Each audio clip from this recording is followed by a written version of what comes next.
Buenos días, me encuentro en la Plaza de la Constitución en la celebración de la marcha este 20 de octubre de 2023, en conmemoración de la Revolución de Octubre de 1944. Como se pueden dar cuenta, es una fiesta cívica, todos los pueblos unidos y en general.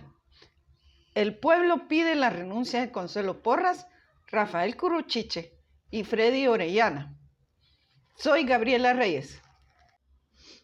Para poder contrastar los hechos actuales con los de la Revolución de 1944, la cual tuvo varios factores que fueron clave para llevarla a cabo, uno de ellos fue la situación de inseguridad y pobreza reinante en el país, a la que habían llegado por la mala administración de los gobiernos anteriores y el que actualmente gobernaba, Federico Ponce Báidez, un militar al estilo Ubico, que fue electo irrumpiendo a la fuerza en las instalaciones del Congreso de Guatemala, sacando a la gente del pueblo que se encontraba ahí, proponiendo a otros candidatos, obligando a los diputados a elegirlo a él. Eso no fue una sorpresa, pues el militarismo reinante solía hacer las cosas de esa manera. Imponía presidentes y designaba cortes y congreso para favorecer a las élites y recetarse impunidad. ¿Por qué parece que estuviera hablando de tiempo presente? Hubo episodios en la escena nacional que enardecieron a las multitudes, como los asesinatos de la maestra Chinchilla y el director del Imparcial, el periodista Alejandro Córdoba, entre otras cosas que rebasaron la frágil copa del pueblo. Así es como el doctor Juan José Arévalo propone un paro político, llamando a todos los candidatos a parar la campaña política y no renovarla hasta que hubieran condiciones adecuadas. Junto a eso, por otro lado, se estaba gestando la revolución. La noche del 19 de octubre se citó a los universitarios y a todo aquel que quisiera unirse a la revolución para entregarles armas y así tuvieran con qué defenderse. Francisco Arana puso a disposición de la revolución los tanques que el ejército tenía y entregó las armas mencionadas. El combate duró más de 12 horas y también cobró, entre otras, la vida del hijo de Ponce Báidez. Al ver que habían matado a su hijo, Ponce Báidez renunció.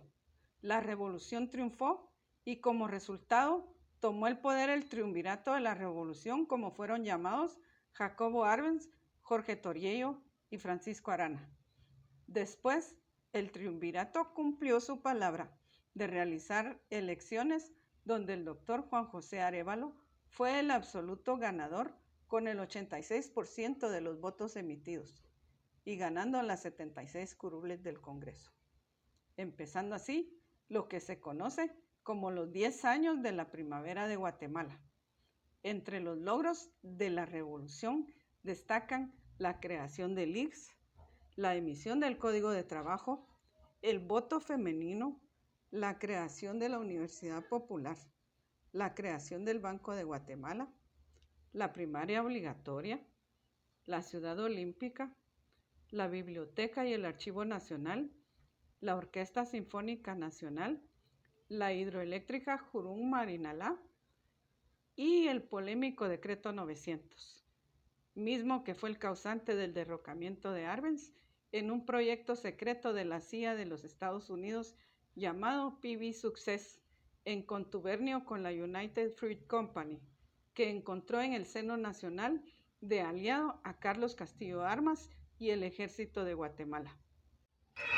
Como se trata de hacer un contraste entre las condiciones y logros de la Revolución del 44 con las condiciones actuales, desde hace muchos años que los gobiernos no tienen un logro significativo.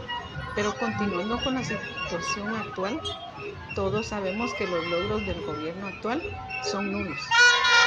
El pueblo se sigue preguntando qué pasó con el dinero de las vacunas de la pandemia, ya que la mayoría de ellas fueron donaciones de otros países. Y por si fuera poco, los operadores de justicia que no están a favor del gobierno y sí de impartir justicia, han sido hostigados de tal manera que han sido obligados a ir al exilio muchos de ellos. incluyendo algunos periodistas.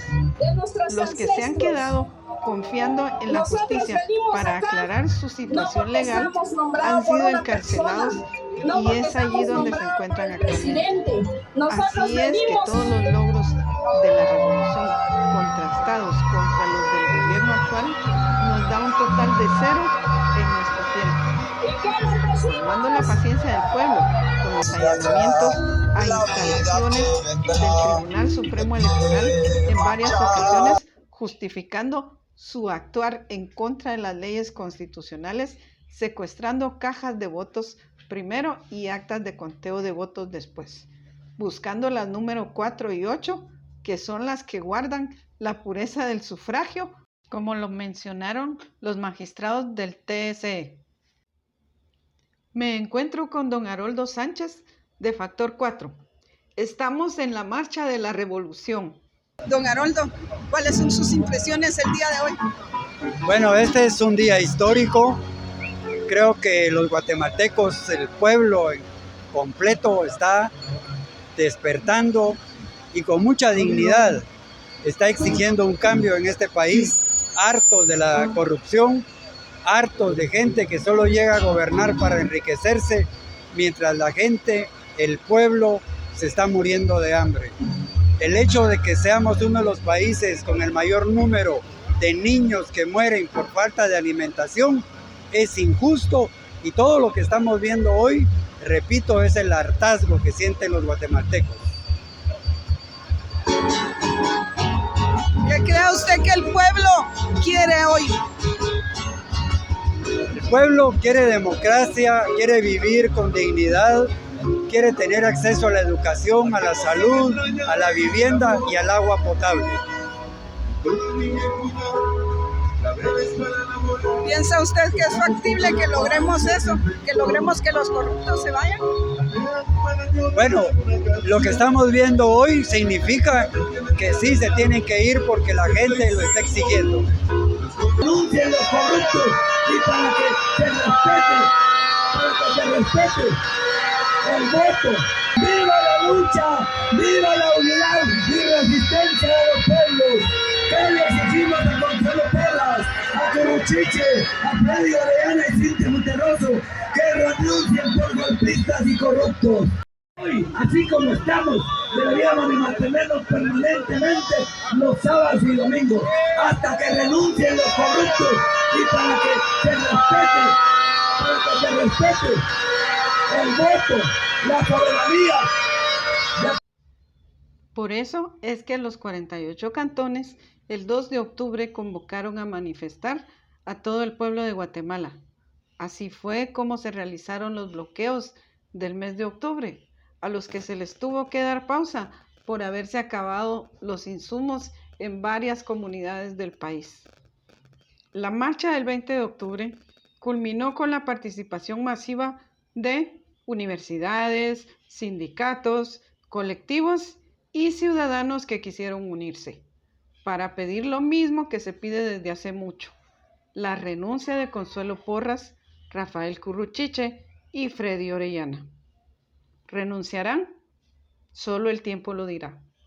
Mientras, los 48 cantones continúan su lucha y no han dejado los puntos clave de bloqueo. El deseo de todos es que esa lucha culmine dándole al pueblo lo que pide a gritos. Informó para ustedes Gabriela Reyes. No eran el sujeto protagónico, pero en octubre del 2023 los pueblos indígenas hacen nueva revolución. Guatemala no